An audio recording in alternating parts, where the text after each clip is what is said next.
Ideologi adalah gagasan yang disusun secara sistematis dan diyakini kebenarannya untuk diwujudkan dalam kehidupan. Ancaman ideologi merupakan gangguan yang berpotensi menyebabkan ancaman pada pola pikir atau dasar ideologi yang dianut oleh suatu negara. Ancaman ideologi merupakan gangguan yang berpotensi menyebabkan ancaman pada pola pikir atau dasar ideologi yang dianut oleh suatu negara. Ideologi di dunia tidak tunggal, terdapat beragam jenis, diantaranya sosialisme, liberalisme, dan kapitalisme. Bentuk ancaman di bidang ideologi ada 5. Yang pertama, agresi dari wilayah lain, hipnosis. Yang kedua, perang saudara. Yang ketiga, ada pemberontakan senjata. Yang keempat, ada teror berbasis senjata, sabotase. Yang kelima, pelanggaran wilayah. Strategi untuk menghadapi ancaman ideologi yaitu 1. Pemahaman lebih dalam tentang arti pendidikan Pancasila sebagai ideologi negara. 2. Menerapkan nilai-nilai Pancasila dalam berbagai aspek kehidupan. 3. Meningkatkan ketahanan masyarakat dalam menghadapi usaha yang dapat memecah persatuan dan kesatuan. 4. Menuntas berbagai separatis dengan baik. 5. Menyosialisasikan wawasan kebangsaan dan implementasi nilai-nilai Pancasila dalam melestarikan dalam kesejahteraan terhadap ideologi bangsa. Organisasi Papua Merdeka (OPM) merupakan organisasi yang telah dibentuk sejak awal kemerdekaan bangsa Indonesia. Awalnya pada tahun 1962, Belanda sebagai penjajah Indonesia sudah memberikan janji merdeka sebagai negara tersendiri kepada Papua.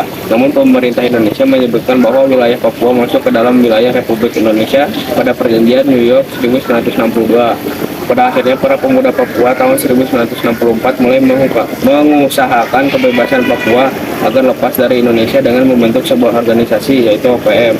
OPM dibentuk karena adanya kecemburuan sosial bahwa pemerintah Indonesia bersikap acuh terhadap tanah Papua dan mengeksploitasi sumber kekayaan di tanah Papua. Karena gerakan kekerasan di wilayah Papua terus terjadi oleh OPM, maka OPM yang awal mulanya organisasi biasa menjadi gerakan separatisme yang didasari oleh kekerasan hingga diabeli sebagai kelompok kriminal bersenjata KKB atau kelompok separatis bersenjata KSB. Tewasnya 8 orang karyawan dan warga sipil di Kem Palapa Timur, Telematika PTT, Distrik Bogor, Kabupaten Puncak, Papua. Tentara Pembebasan Nasional Papua Barat, Organisasi Papua Merdeka (TPNPB) OPM belakangan mengaku bertanggung jawab atas kejadian tersebut. Pada pukul 13.00 waktu Indonesia Timur terjadi penyerangan sehingga mengakibatkan 8 orang karyawan PTT meninggal dunia. Informasi ini didapatkan dari karyawan PTT berinisial AL melalui sambungan telepon. Keadaannya di sana para karyawan sedang memperbaiki base transceiver station atau BTS. Insiden ini terekam dalam CCTV Tower PTT.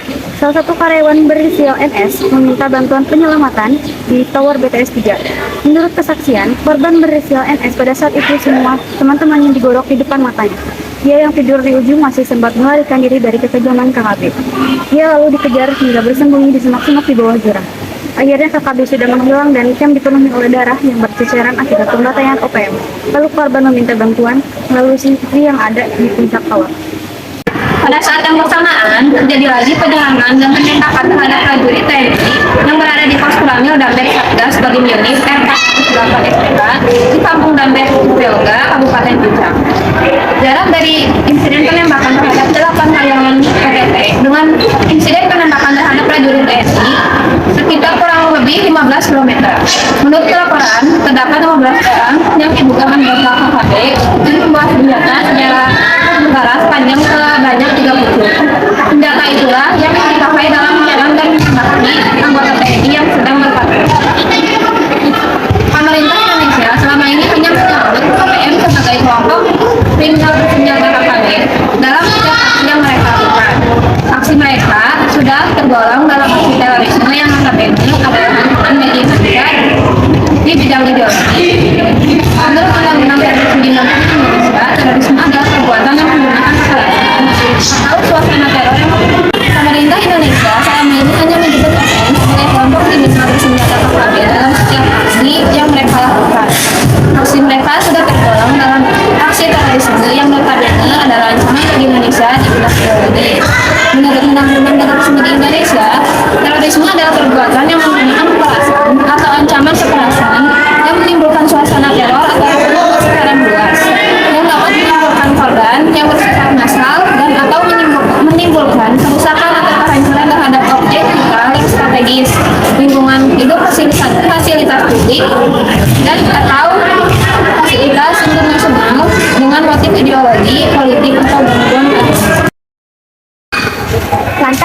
supaya OPM termasuk ke dalam kelompok teroris. OPM disebut sebagai kelompok kriminal bersenjata. Keamanan suatu negara di ranah ideologi sangat berkaitan dengan stabilisasi organisasional dari sistem sosial berdasarkan pemerintah. Adanya ancaman terhadap kedaulatan negara pasti diawali dengan penanganan pemerintah. Jika pemerintah tidak bisa menangani isu ini, maka akan menimbulkan efek pandangan masyarakat terhadap bagaimana peran suatu negara dalam kewajibannya menangani permasalahan yang terjadi. Karena salah satu kewajiban negara adalah menjamin rasa aman pada warganya. Lalu, ideologi yang dibawa oleh suatu organisasi kriminal bisa menggoyahkan keyakinan terhadap kepercayaan ideologi bangsa. Apalagi jika sudah menurunnya kepercayaan suatu bangsa terhadap organisasi dalam negeri. Makin-makin saja bisa hancur suatu ideologi bangsa. Maka dari itu, terorisme yang dilakukan oleh OPM merupakan bentuk penistaan terhadap keutuhan dan kesatuan bangsa dan termasuk ke dalam ancaman Indonesia di bidang ideologi.